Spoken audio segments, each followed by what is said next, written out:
Welcome to my channel, Sunshine Shoulders. I'm Calvin. Thank you so much for stopping by today. The subject of my vlog today is, if Mindanao Island, Philippines is so dangerous, then why do so many foreigners go there? Before I get started, let me welcome my viewers and subscribers. Thank you so much for your kindness, your generosity, and your support of my channel. It's truly been amazing, and I'll never take that for granted. Every country outside of the Philippines has a travel advisory for Mindanao. America has a level 4, meaning don't go. It's strictly against you ever stepping foot in Mindanao. It's the second largest island in the Philippines, but the most feared. You've heard all the stories. The Mindanao massacre, 58 people murdered, 34 journalists. Hi. Hello, it gave the Philippines the moniker, the second most dangerous country in the world for journalists, second only to Iraq. You've heard of Marawi siege, 1,200 killed in that battle between Filipino government forces and pro-ISIS factions. 98% of the population relocated there. Whole city just destroyed.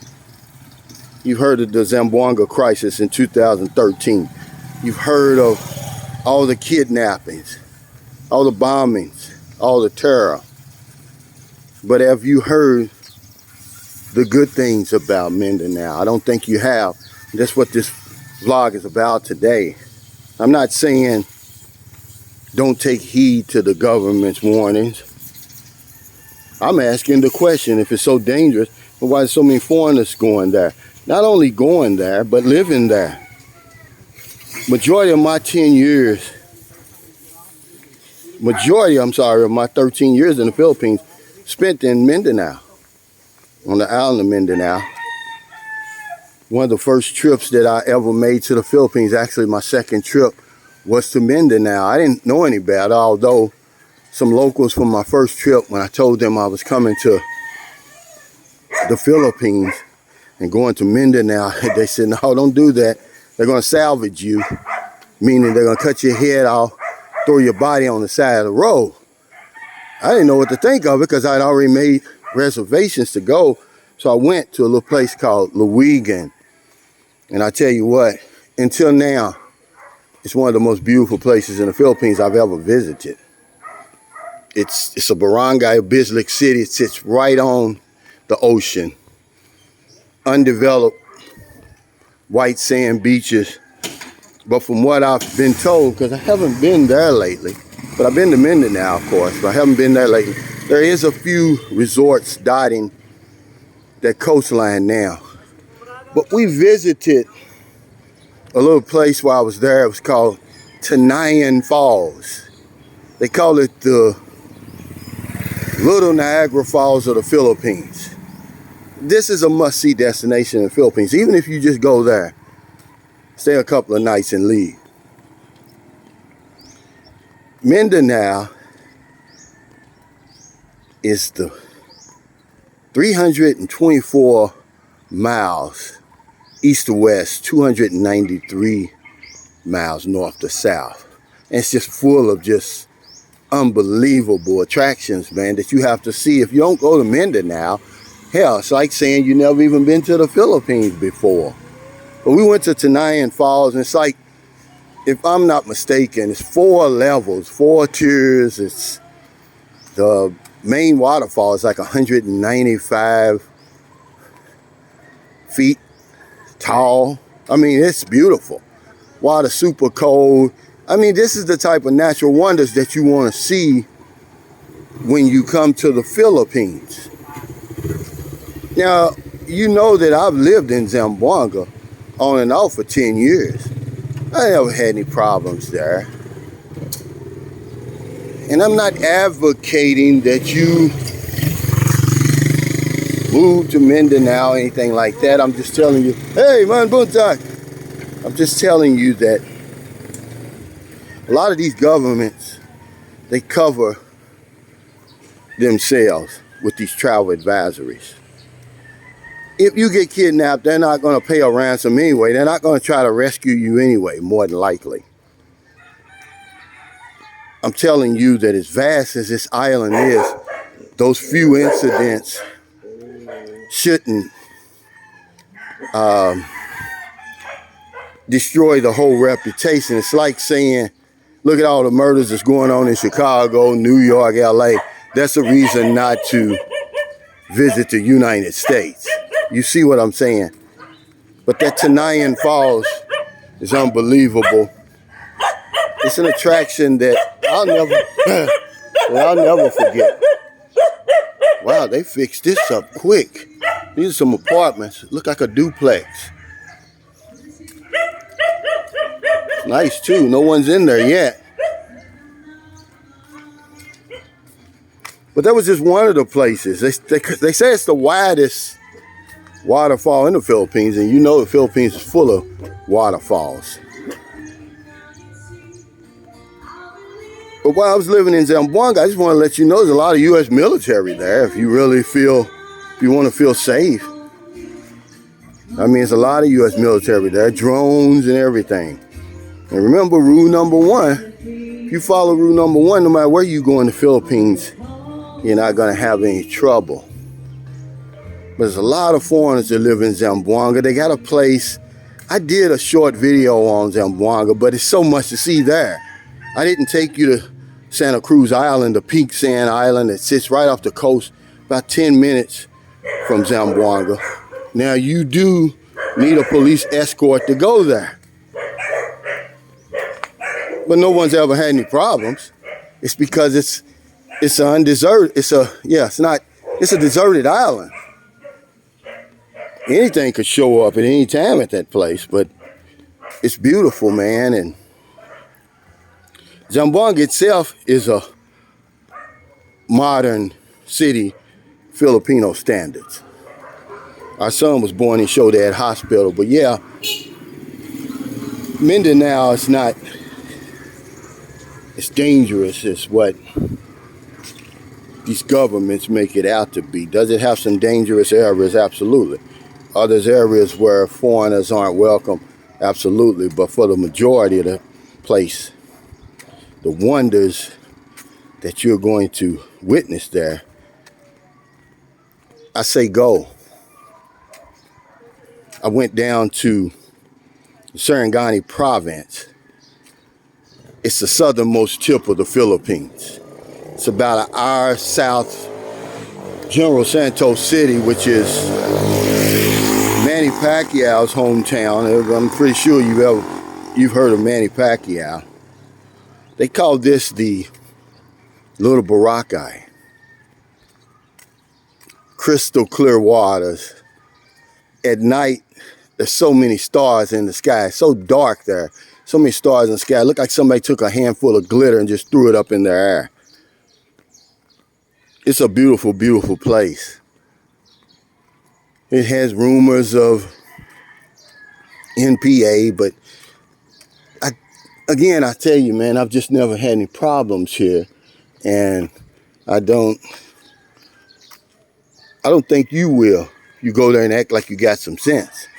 Don't go to Basilan. Don't go to Tawi Tawi. Don't go to Holo Salu and other those places. Those are the strongholds of these places. But if all you have to do is go look on the map and see how small those areas take up in Mindanao. Mindanao's a vast, vast place.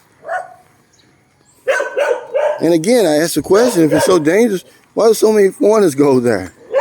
They actually live there. A lot of foreigners live in Zamboanga and the surrounding areas. Has there been problems there? Absolutely, but there's been problems all over the Philippines.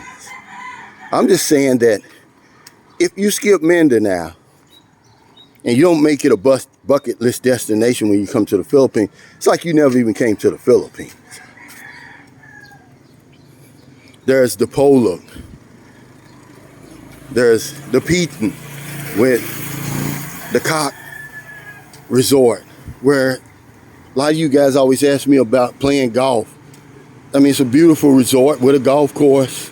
Zamboanga has a golf course. The attractions far outweigh the dangers, man. So I say when you come here, visit Mindanao, even if it's just the northern part, Cagayan de Oro. Remember, that's considered Mindanao, Davao. How are you going to come to the Philippines and not visit Davao? One of the safest places, not only in the Philippines, but in the world. One of the cleanest places. Has the Philippine eagle. It's close proximity to Samal Island. Come on, guys. Wake up. Mindanao's a must-see place. It's worth the risk. You're taking a risk anyway when you get on that plane and come 8,000 miles. It's no more risk than you're taking when you go south side of Chicago. But if it's so dangerous, why so many foreigners go there and live there? I'm telling you why. Here's my old place. Hey, good morning. Buntag. Good morning. Good morning. Buntag. That's my old place. I used to stay there. It seems so little now. But when I first moved there, it was so big. Those blinds, we left them there for John. And I guess he left them there for the new people.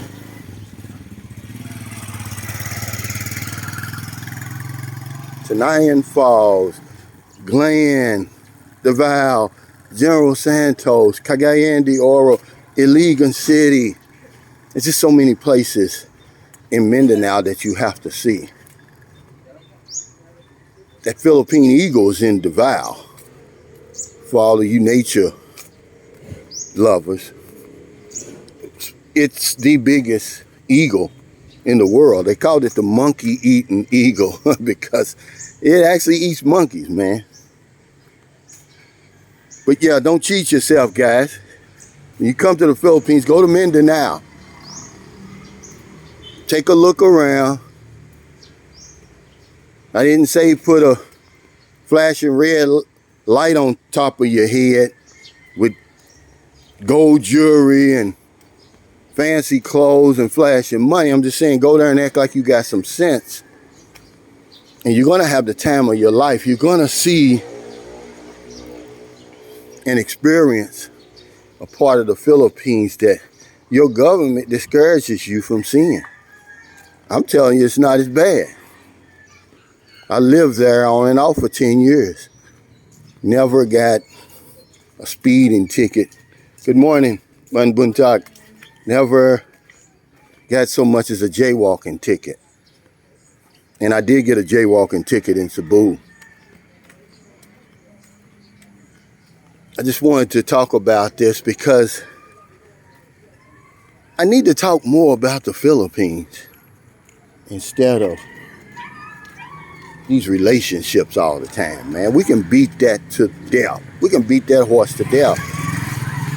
Filipinos are people just like everybody else. I mean, I hate to sound like I'm some type of expert or something on their culture or something, but I'm really not. I know as little as anybody else. But when you start talking about the Philippines itself, you only scratch the surface, man. Even in my 13 years on and off over here, you can only scratch the surface. That's why I want to talk about Mindanao today and encourage you to go to Mindanao. Because raise your hand if you've got Mindanao on your itinerary. You don't even know that Davao is in Mindanao. You're going to meet that girl. It's smack in the middle of Mindanao, man. I'm not trying to scare you, but I'm just saying, when you hear Davao, you don't think of Mindanao. But it's smack in the middle of Mindanao. So open your mind to a part of the Philippines that you must see. You can't miss it. Despite what the government says, despite all the warnings, despite all the jagged past, Mindanao has to be on your bucket list of destinations when you come here. So thank you so much for stopping by today. If you're in America, it's getting late. I know y'all watching that, or getting ready to watch that championship game between Golden State and Boston. I'm for Boston, you know, I'm always for the underdog. Hey, man, buntag. I hope that don't bring me any haters. It's just sports, guys. I don't even follow it. I could watch it right now if I want to. If my app is still on, if the guy didn't cut it off.